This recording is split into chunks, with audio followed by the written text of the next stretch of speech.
Bonjour tout le monde. Dans cette astuce rapide, je vais vous expliquer comment utiliser FirePHP avec CodeIgniter. Nous allons commencer par aller sur le site de FirePHP, sur firephp.org. Une fois là, scrollez un peu et vous pouvez télécharger FirePHP Core. Vous le téléchargez, vous l'enregistrez dans votre dossier par défaut. Dézippez le contenu.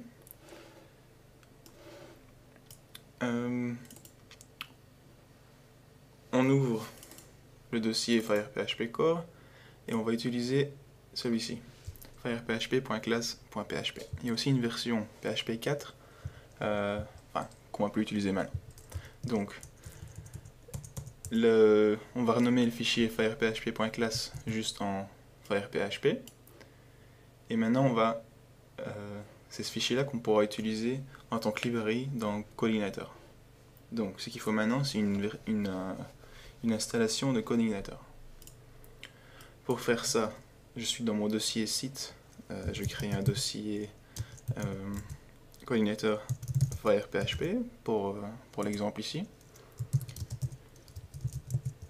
Je vais aller dans ce dossier et je vais l'ouvrir avec Sublime Text.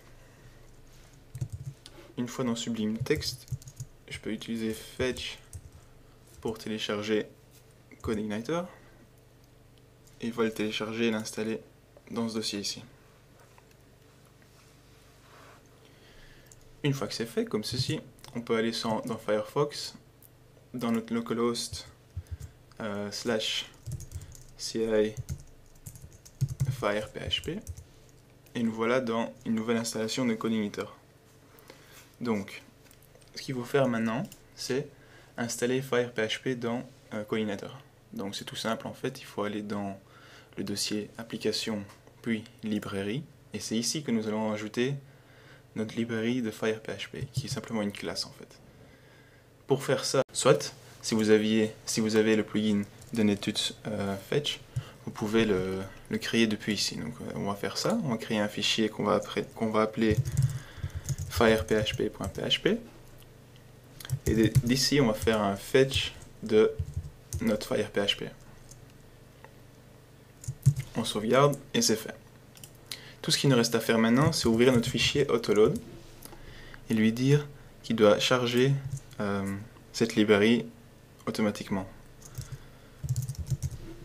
Donc on ajoute l'attribut FirePHP pour l'autoload des librairies. Et c'est fait. Tout ce qu'on va faire maintenant, c'est ouvrir notre Welcome Controller. Et d'ici, on peut ajouter par exemple this firephp et ici une méthode qui appartient à FirePHP pour loguer un message. Par exemple, log ici, on peut afficher un message.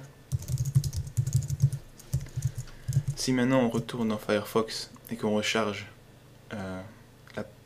l'application FirePHP et qu'on a FirePHP installé dans Firefox, pour recharger la page et on a une erreur.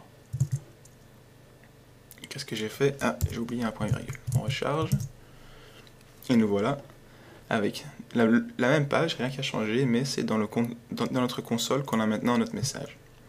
Ceci est très pratique vu qu'on peut aussi afficher des arrays et ces arrays seront affichés très nettement là-dedans. Et voilà, j'espère que vous avez aimé et à la prochaine.